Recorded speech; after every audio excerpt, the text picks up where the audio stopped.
Assalamualaikum warahmatullahi wabarakatuh. Kembali lagi bersama saya. Bagi kalian yang belum subscribe channel ini, silahkan di subscribe terlebih dahulu. Di video kali ini adalah pertemuan kedua di mata kuliah statistika. Nah, di pertemuan kedua ini kita akan bahas mengenai jenis, penyajian, dan ukuran pemusatan data. Ini adalah lanjutan dari pertemuan pertama yang sudah saya jelaskan. Sudah disinggung sedikit mengenai jenis data, kita akan ulas kembali di sini. Nah, ini adalah hal yang akan kita bahas. Yang pertama adalah kita akan coba melihat pengertian data, jenis data, penyajian data, ukuran pemusatan data, dan pengukuran variasi kelompok. Nah, ini adalah materi topik yang akan dibahas di video ini.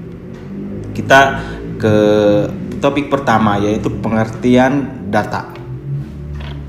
Data ini merupakan bentuk jamak dari datum. Artinya ini adalah kumpulan angka, fakta, fenomena, atau kejadian lainnya. Data ini merupakan hasil pengamatan, pengukuran, atau pencacahan terhadap objek yang dapat berfungsi membedakan objek yang satu dengan objek yang lainnya pada variabel yang sama. Nah, ini pengertian dari data. Kemudian, data ini merupakan bahan mentah yang perlu diolah sehingga menghasilkan informasi atau keterangan, baik kualitatif maupun kuantitatif yang menunjukkan fakta, sehingga data ini masih perlu kita olah karena ini adalah bahan mentah untuk menghasilkan informasi. Nah, sementara data statistika ini merupakan kumpulan angka, fakta, fenomena, atau kejadian lainnya sebagai hasil dari pengamatan, pengukuran, atau pencacahan terhadap objek tertentu untuk memperoleh suatu kesimpulan. Nah, ini adalah pengertian dari data. Lalu kita akan masuk ke jenis-jenis data. Jenis-jenis data ini sudah pernah saya sampaikan di pertemuan pertama. Ada data primer, ada data sekunder. Nah, nanti teman-teman bisa ulas kembali atau lihat kembali di video sebelumnya. Ini berdasarkan sumber. Kemudian berdasarkan sifat, ini ada yang kualitatif, ada data kuantitatif. Kalau kita bagi akan seperti ini ya. Yang kuantitatif ini ada yang diskrit, ada yang kontinum. Kontinum terdiri dari ordinal, interval, dan rasio. Nah, ini tingkatan data, ada nominal, ordinal, interval, dan rasio. Ini sudah saya bahas di video sebelumnya. Kemudian data berdasarkan waktu pengumpulannya, ada data time series, ada data cross section, dan ada data panel. Nah, ini data berdasarkan waktu pengumpulan. Teman-teman bisa buka video sebelumnya sebagai pelengkap dari penjelasan jenis-jenis data di sini. Nah, lalu data itu kan tadi dikatakan bahan mentah yang perlu diolah, sehingga perlu tahu bagaimana menyajikan data. Kita lihat, penyajian data ini merupakan kegiatan menyusun data mentah yang berserakan menjadi lebih teratur sehingga mudah dibaca, dipahami, dan dianalisis. Jadi tujuan kita sajikan data ini agar mudah dibaca, dipahami, dan dianalisis. Itu penyajian data. Nah, penyajian data ini bisa berbentuk tabel. Tabel merupakan kumpulan angka-angka yang disusun menurut kategori-kategori. Contoh seperti ini ya. Tabel jumlah pegawai PTX tahun 2007 sampai dengan 2009. Nah, ini contoh tabel. Saya rasa sudah paham dan familiar mengenai tabel ini. Di dalam tabel ya, komponen yang ada dalam tabel ini ada yang pertama nomor tabel di atas judul, terdapat nomor tabel yaitu 1 ya. Di sini ada tabel 1. Nah, ini nomor. Bila tabel disajikan lebih dari 1, maka hendaknya diberi nomor agar lebih mudah untuk mencari kembali bila dibutuhkan. Kemudian harus ada judul tabel. Nah, di sini judul tabelnya adalah jumlah pegawai PTX tahun 2007 sampai 2009. Kemudian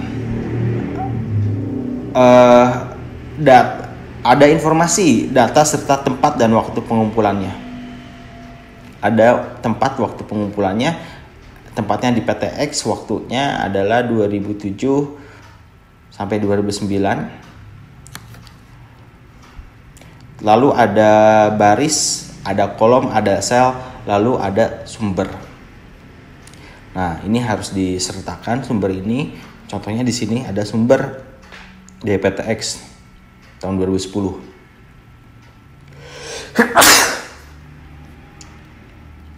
Nah, itu adalah komponen tabel.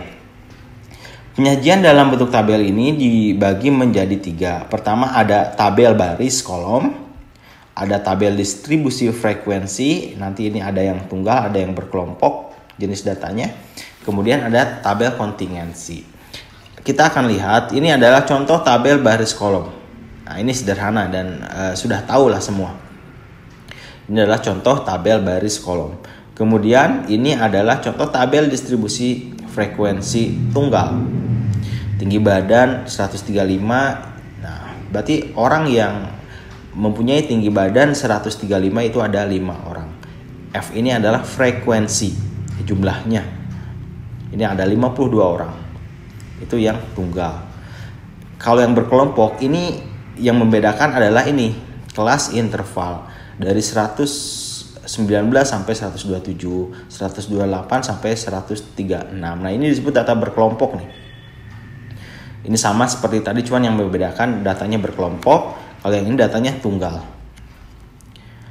Ada frekuensinya. Nah, kemudian ada tabel kontingensi. Misalnya ini tabel kontingensi ya, jenis kelamin laki-laki, perempuan, tingkat sekolah, nanti dibagi lagi ada SD, SMP, SMA. Jumlahnya berapa? Ini jenis tabel kontingensi. Lalu selain tabel, data juga bisa disajikan dalam bentuk diagram. Penyajian data dalam bentuk grafik atau diagram ini menggambarkan data secara visual. Jadi ada gambaran data secara visual dalam sebuah gambar. Nah, seperti yang kita ketahui ya, ada diagram batang atau grafik, atau ada diagram lingkaran. Nah, nanti kita lihat contoh-contohnya. Contoh misalnya ini dalam bentuk tabel, data disajikan seperti ini. Lalu kita buat diagram batang. Nah, kan seperti ini jadinya. Atau pakai ini. Nah, pembuatan diagram ini, grafik diagram batang, ini cukup mudah sekali. Sudah bisa ditampilkan otomatis di Excel. Ini sudah bisa disajikan. Jadi gampang membuat diagram ini ya, menyajikan data dalam bentuk diagram. Ini ada diagram garis, ini pun sama ya, berupa garis. Ini contohnya. Lalu ada lagi diagram lingkaran. Nah, ini diagram lingkaran. Selain diagram, ini ada poligon. Ini merupakan grafik distribusi dari distribusi frekuensi bergolong suatu variabel. Tampilan poligon ini berupa garis-garis patah yang menghubungkan nilai tengah dari setiap interval kelas. Nah, contohnya ini. Ini misalnya tabel ya, disajikan dalam tabel, lalu kita misalnya sajikan dalam histogram. Jadi seperti ini. Nah, poligon ini nih, garis-garis yang menghubungkan garis tengah. Nah, histogram dan poligon ini lebih jelas nih. Ini disebut poligon. Kemudian OGIF. OGIF ini digunakan untuk membuat kurva frekuensi kumulatif kurang dari atau frekuensi kumulatif lebih dari. Nah, contohnya ini. Tabel kumulatif positif. Ini dikumulatifkan angka-angka ini. 127,5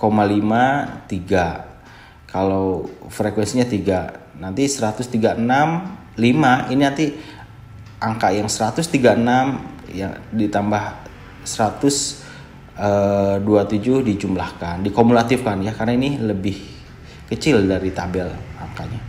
Maka akan seperti ini, ogive positif naik.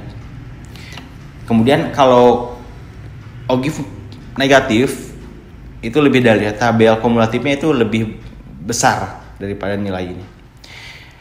Yang akan terjadi adalah turun nanti garisnya. Ini jenis ogive.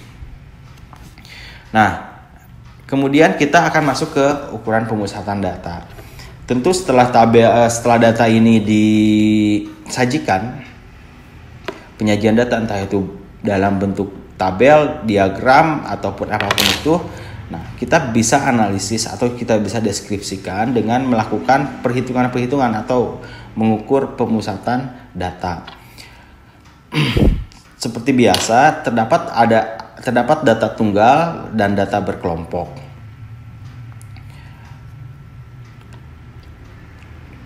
Ukuran pemusatan data ini terdiri dari min, rata-rata, modus, median.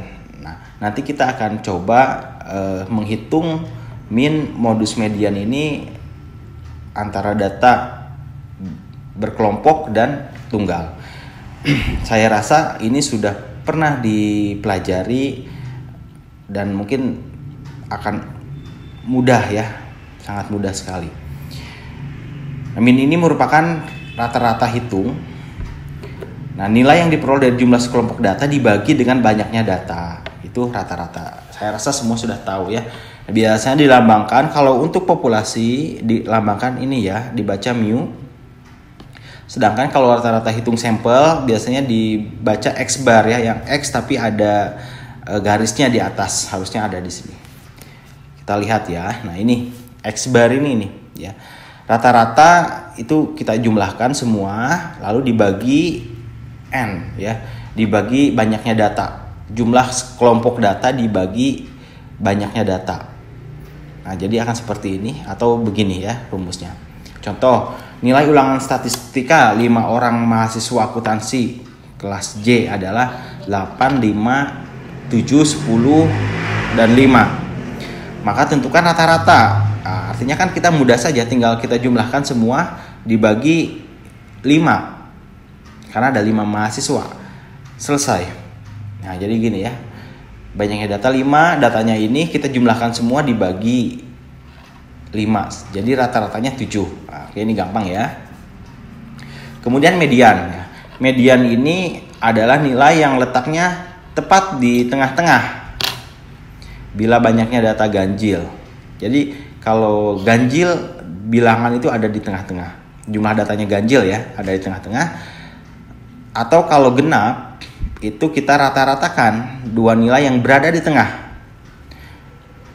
Setelah kita urutkan data dari terkecil sampai terbesar. Jadi kalau misalnya datanya masih acak-acakan, kita belum bisa menentukan median. Kita harus urutkan dulu dari data yang terkecil sampai dengan data terbesar.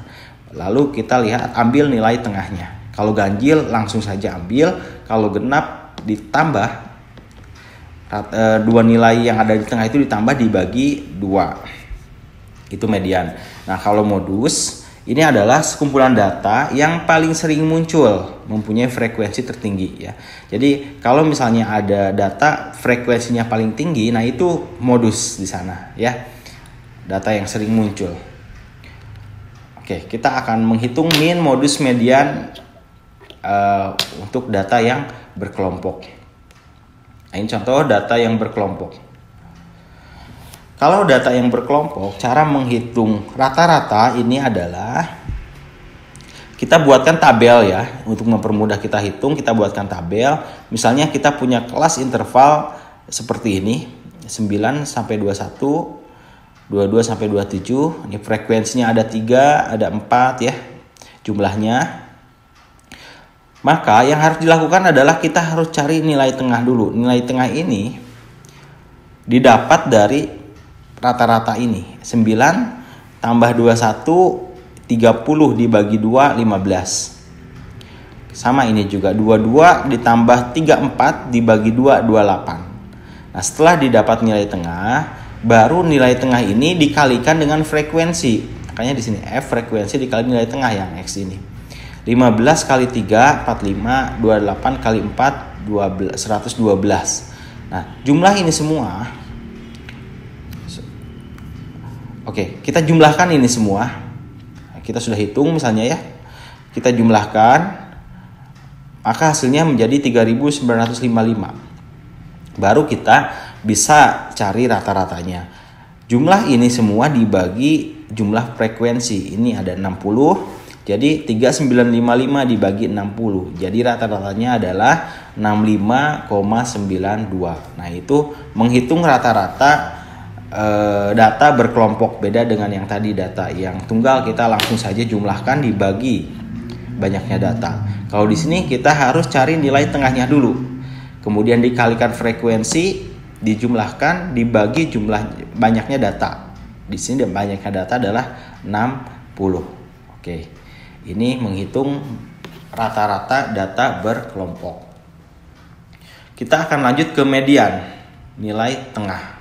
Nah, untuk menghitung nilai tengah data berkelompok, ini mempunyai rumus seperti ini.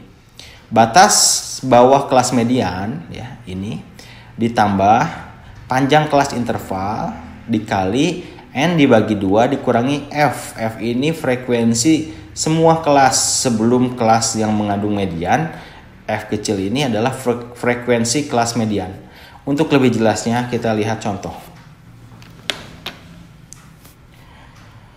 Nah, kita punya data yang tadi ya. Data berkelompoknya ini 9 sampai 21, frekuensinya 3, totalnya 60. Kita akan cari median dari data berkelompok ini. Pertama kita tentukan dulu batas bawah kelas median. Nah, kita harus tahu kelas mediannya ada di mana. Median itu kan nilai tengah. Berarti kalau 60 nilai tengahnya ada di 30. Nah, 30 ini akan ada di kelas interval mana? Nah, nilai 30 akan ada di kelas interval yang 12. 3, 4, 7 ya. 7, 11, 11 tambah 8, 19, 19 tambah 12, 31. Berarti 30 nilai tengahnya ada di kelas ini, kelas 61 sampai 73. Nah, batas bawah ini adalah 61. Batas bawah pada kelas median 61 dikurangi 0,5. 61 dikurangi 0,5, maka akan didapat batas bawah kelas mediannya adalah 60,5.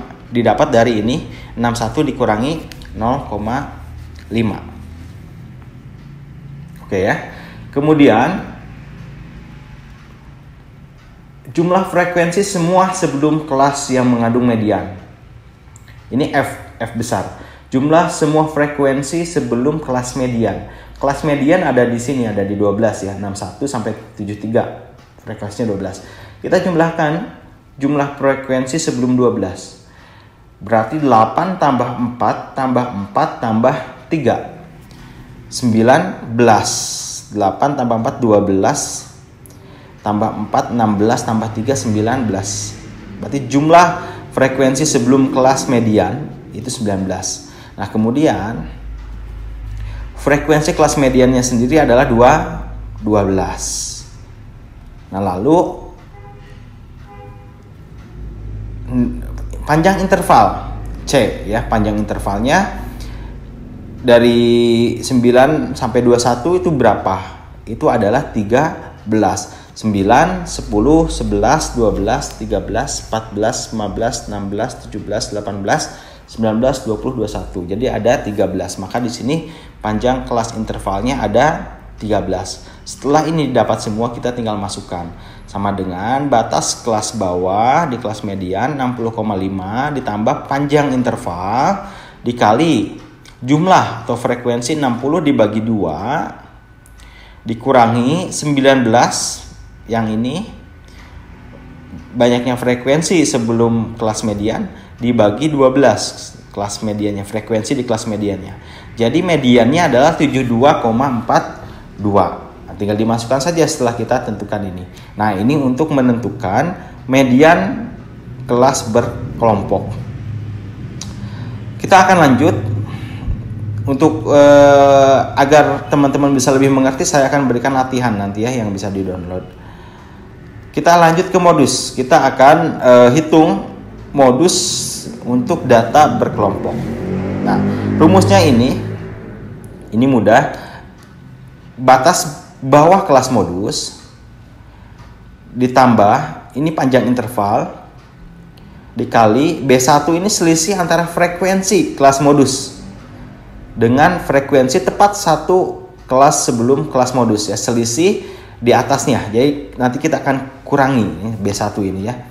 Kemudian B2 selisih antara frekuensi kelas modus dengan frekuensi tepat sesudah. Kalau ini B1 ini sebelum, kalau B2 sesudah. Kita akan cari selisihnya. Contoh, kayak dengan data yang tadi, ini adalah datanya, kelas intervalnya ini, frekuensinya ini. Nah, berarti data yang sering muncul pada ini yang mana kan gitu ya. Kita lihat data yang sering muncul adalah pada interval 74 sampai 86. Kenapa? Karena memang modus ini kita harus cari di frekuensi yang paling banyak. Di sini kan ada 2, 3. Berarti ada di kelas ini ya. Modusnya ada di kelas ini. Kita cari batas bawah. Nah, tadi batas bawah seperti yang kita ketahui 74 kan kita ada di sini ya, ada di kelas ini. Berarti batas bawahnya adalah 74 dikurangi 0,5 akan didapat 73,5. Nah, ini ya. Batas bawah kelas modus. Nah, lalu B1 ini tadi selisih antara frekuensi di kelas interval dengan frekuensi tepat di atasnya. Berarti 23 dikurangi 12 sama dengan 11. Ini B1. Lalu B2 adalah selisih di kelas bawah. 23 kurangi 6, 17. Setelah ini diketahui tinggal dimasukkan ke rumus. Berarti modus sama dengan 73,5 ditambah panjang interval. Ini panjang intervalnya 13 ya. Dikali 11 dibagi 11 ditambah 17. Sama dengan 78,61. Jadi modusnya adalah 78,61. Cara menghitung modus pada data berkelompok. Oke, mudah-mudahan bisa dipahami di sini ya.